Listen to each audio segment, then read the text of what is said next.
How should I, 30F, handle husband's bro's wife, 30F, who only addresses my husband, 35M? Let's say my 30F husband's name is Mike, 35M, and Mike's brother's 37M wife is named Rachel, 30F. I've always loved Rachel, but lately we have been spending more time with them since they moved closer to us, and something has been bothering me a lot. Rachel talks a lot, and she will only address my husband, ignoring me even though I'm also sitting right there. For example, if we are all together, Rachel will say, "Mike, did I tell you about XYZ? Mike, I did this and blah blah. Can you believe that, Mike?" etc. even though I am also sitting right there.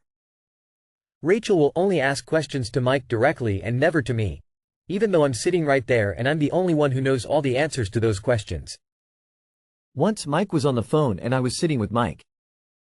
Rachel came up to us and said, "Mike, can I ask you a question?" Mike was on the phone, so I offered to help. Rachel said, "No, I need Mike." When Mike got off the phone, then Rachel asked, "Mike, can you tell me how to do X?" And Mike didn't know, so Mike had to ask me to do it for him. This happens all the time. Even though I know most of the answers to all her questions, she insists on asking Mike only and never asks me. I'm planning to just keep things cordial and minimize the time we spend with them in general. But we have a trip already booked with them coming up soon, and now I'm dreading it because of Rachel's behavior. My husband does not notice at all. In fact, Mike thinks Rachel is great. Mike compliments Rachel's cooking and other stuff a lot. Mike only thinks very highly of Rachel in general. How should I handle this? 1. Should I bring it up to Mike and ask him to address it? I don't want Mike to think I'm insecure. I also don't want him to start realizing he loves the special attention from Rachel because it might not have hit him. 2. Should I ask Rachel point blank next time she does it? Like, "Rachel, why do you keep only addressing Mike even though I'm also sitting right here? In front of everyone?" 3. Or is there a better way to put a stop to this disrespectful behavior? Oof. You need this figured out before going on a trip with Rachel. Have you ever asked Mike's brother if he's noticed this behavior? And why is Mike lavishing Rachel with compliments? Next time you get together with them, keep a tally of how many times Rachel uses Mike's name. Tell him, in advance, that you will be doing this. Let him know you're not insecure, but that Rachel's behavior is very interesting, especially as the two of you had a decent relationship before they moved closer. You are much nicer than me. I would have asked her 3 gatherings ago if she was allergic to my name, or trying to set a world's record in saying my husband's name. Number 2 would be my way to go. I would ask in front of all of them, "Hey, Mike's brother, why does Rachel always need to ask Mike things, when we are all here?" Lol. I have no idea why, but just imagined you jumping up and down in an overly exaggerated voice saying, "OMG, yes Mike, how do you do XYZ?" Every time. Also, Petty Me wonders the reactions if you were to do this to her husband? But my real advice would be to gray rock her pick-me ass. I'd be telling Rachel and Mike that if she needs my help, she needs to address me by name and ask for it herself. You say you love Rachel, why? I 46F married to 44M for nearly 23 years and 2 kids. How do I tell him I'm done?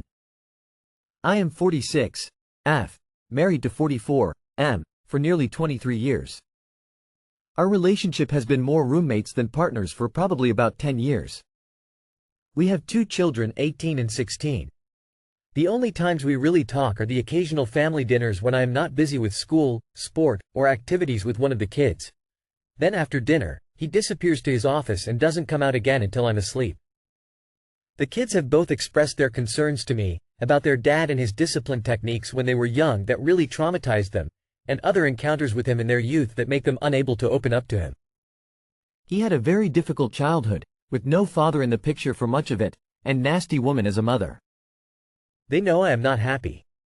However, I am also conflict avoidant as much as possible, and don't know how to tell him how I'm feeling. I'm tired of feeling like the mother to a 44-year-old I'm supposed to be working beside, not cleaning up after. He has an office as his domain. It is always locked, and the master bedroom that are his. I have slept on the couch for about the last 13 years, started off due to back issues, then just stayed. Intimacy is non-existent these past few years, and before that only occasional. I find that I have no desire to be with him romantically. I don't feel like he is emotionally available to me and hasn't been for a long time. I feel like I have single-parented our kids for most of their lives. Now that they are older, I don't feel like I need him in the home. He has never taken them to a doctor appointment. I doubt he even knows who or where their doctors are.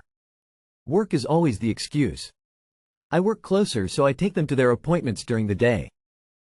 He will show up to some of their events as long as there are not large crowds, or he leaves pretty quickly after.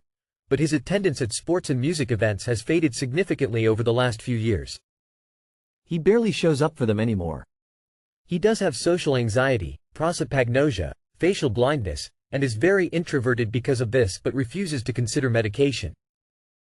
I'm fairly certain that he is undiagnosed on the autism spectrum, though he denies it. I have always handled all the finances, investments, bills, credit cards, etc.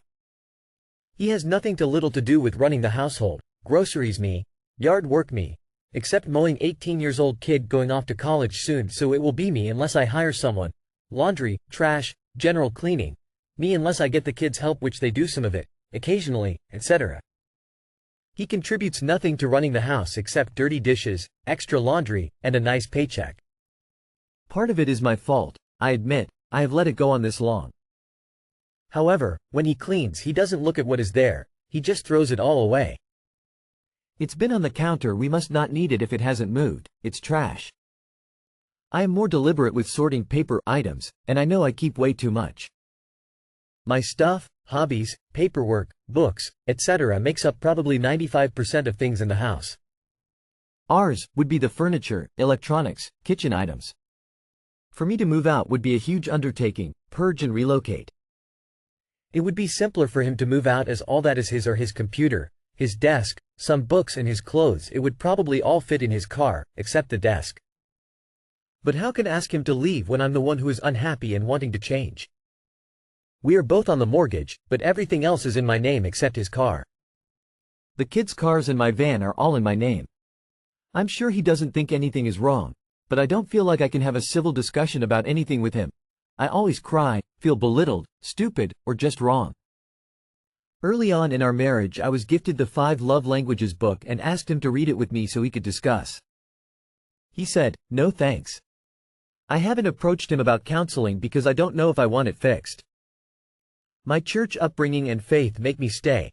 Divorce is wrong without a biblical reason, even though I'm unhappy, and because I don't want to feel like a failure. Plus I love his family that we are in contact with. But I don't want to lose a chance at a relationship with my kids as adults because they don't want to be around him. Sorry, it's so long, but 23 years is a long time and not something to take lightly. Any advice will be appreciated. Thank you for reading. So he gets the master bedroom and his office, and you get the couch? Do you have any private space for yourself besides a bathroom? I understand that moving a lot of your belongings, hobby items will be tough. But, don't you want to sleep in your own bed? Maybe even feel appreciated? I'm sorry if this is coming off rudely, but a similar situation happened to a friend and it makes me so sad. If your kids realize there's been a problem, how couldn't they if you have been sleeping on the couch for most of their life? Then you need to leave. Start with either taking the bedroom or the office as your room. Talk to a lawyer and get your ducks in a row. Stop doing his laundry. Stop being a pushover and put you and the kids first.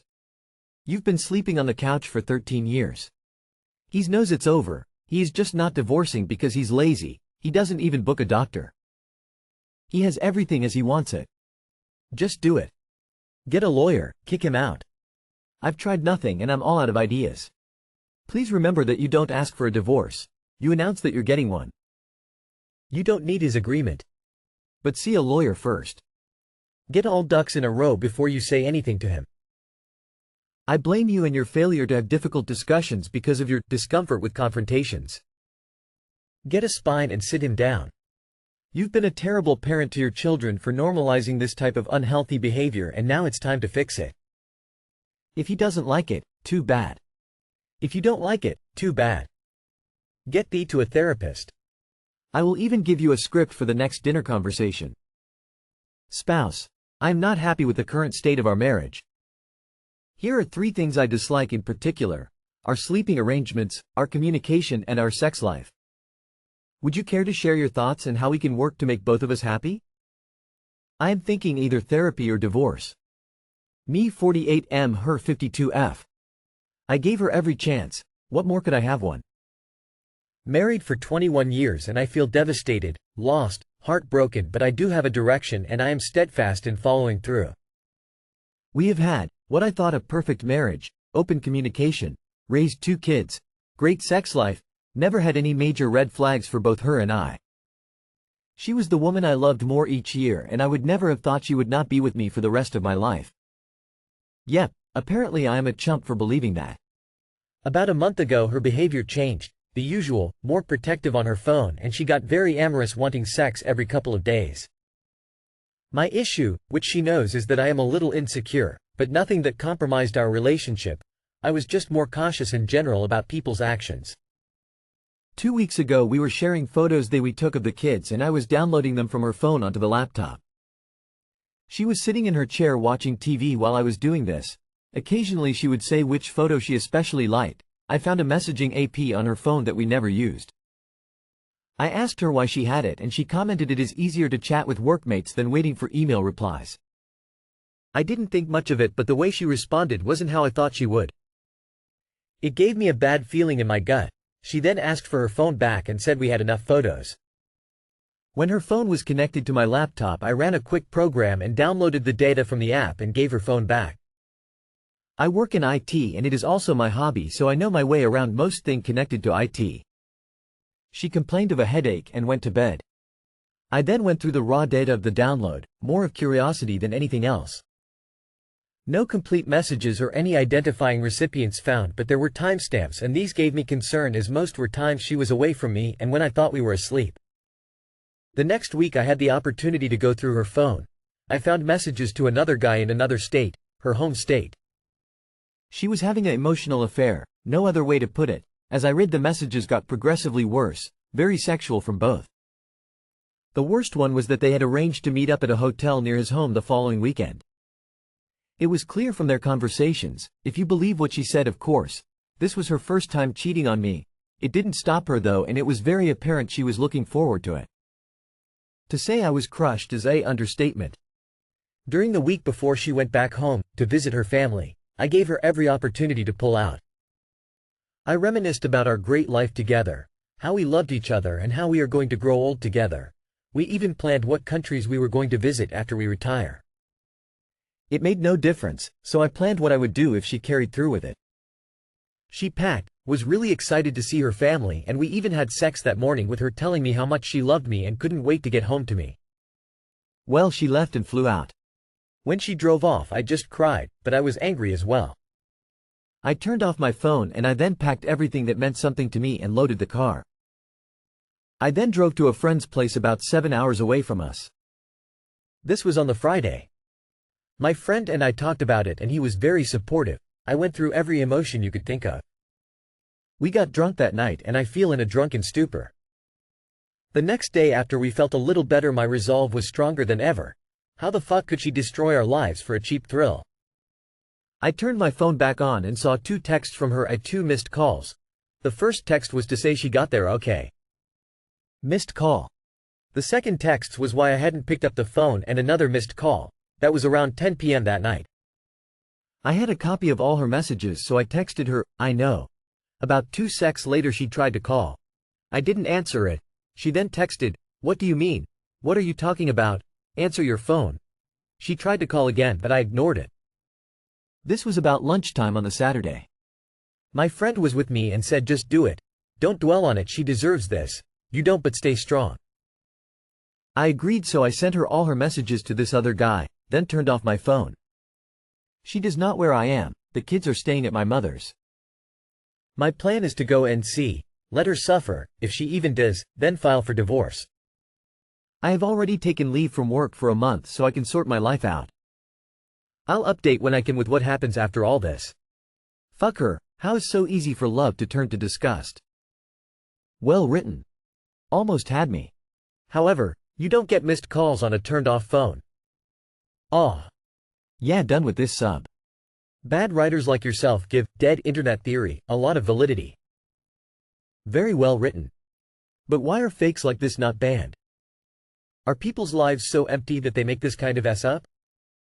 People who do this must be damaged goods. Never screw with the IT guys. Stay strong, my friend. She will deny, claim she never intended to go through with it, blah blah blah. Divorce her, and take her for everything you can. Update me. Getting intimate, even when you're not in the mood. 31F and 32M. Too long did not read. Should you do it with your partner even when you're not fully in the mood? This is a conversation my boyfriend and I have had a few times, and I'm just curious to hear others' perspectives. My boyfriend thinks you should never do the deed. Sorry, I don't know what words you can and can't say on Reddit lol, unless you're 100% in the mood for it. Until you're basically foaming at the mouth lol. Personally, I think that if you are 100% not in the mood, then no, you shouldn't do it. But if you're sort of neutral, or meh, about it, then it's okay, because you may start by feeling meh, but end up really enjoying it and being happy you went for it. I know there's been times with my partner where he really wanted to be intimate and I wasn't against it, I just didn't want it as much as him. And these reasons could be as simple as I didn't feel like dealing with the mess after, or I didn't want to get sweaty because I just showered, etc. I say that to say the reasons are relatively small. However, I ended up being intimate with him and really enjoyed it. So I'm just curious to hear others' thoughts? I want to be clear. I do not think there is a right or wrong answer here, other than everything should be consensual and every relationship is different. This isn't me looking for the answers as much as it's me wanting to hear from others about their experiences, thoughts on this. Also, my frame of reference is more from my experience being in a long-term, committed, monogamous relationship, but obviously this can apply to any relationship. I'm more in your camp, but I think it depends on the person. You should look into spontaneous versus responsive desire with your partner. It might help you understand each other better. Try not to think about whether you are in the mood, and instead ask, could I get in the mood? If you're feeling mostly okay in general, but just not interested in bedroom stuff, then you can probably get there after a little time with your partner. Same goes for him. And if you're not in the mood after 10 or 15 minutes of romance, oh well, you still had some nice time with your partner. The goal doesn't have to be doing the deed. That's just a potential side effect. I think that we should do things for the people we love, even if it isn't the most opportune time. I do it even when I am not in the mood, just because I want to please him and don't want to keep him unsatisfied. I do it out of love for him. So long as nobody feels pressured to have sex and no coercion of any kind is being applied, then it's completely up to the individuals involved. I've had times where I wasn't into the idea from the beginning, but said yes anyway. Sometimes I got really into it, sometimes I lay there going, hurry up, Law and Order starts in 10 minutes. The best thing I can suggest is to let your boyfriend know when you're in the meh mood that you're offering full consent, but you're not sure how enthusiastic you're going to be. Then let him make the decision from there if he still wants sex. That way he's aware that you're up for it, even if you're not ready to tear his clothes off. I think there's a middle ground that has to be struck. On one side, we need to recognize that waiting for both partners to be in the mood for every encounter is unrealistic for most couples if they want to maintain a solid sex life. On the other hand, if someone has too much sex they don't want, they may start to resent sex and damage their sex life long term. So the ideal is to have enough sex to maintain a healthy baseline, but not too much that one partner starts feeling averse to sex.